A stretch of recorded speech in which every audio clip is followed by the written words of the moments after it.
સલામત સવારી કે જોખમી મુસાફરી 44 ડિગ્રી તાપમાં એસટી બસ ખોટકાતા મુસાફરો પરેશાન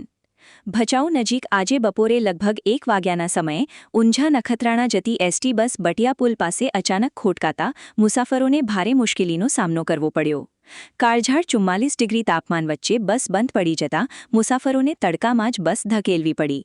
મોંઘા ભાડા ચૂકવીને સલામત સવારી કરવાની આશા રાખનાર મુસાફરો માટે આ મુસાફરી જોખમી બની ગઈ બસને સલામત સ્થળે ખસેડવા મુસાફરો એક ધક્કા ઓર મારોના નારા સાથે તડકામાં મહેનત કરતા જોવા મળ્યા ગરમીના કારણે મહિલાઓ બાળકો અને વૃદ્ધોને ખાસ કરીને ભારે તકલીફ પડી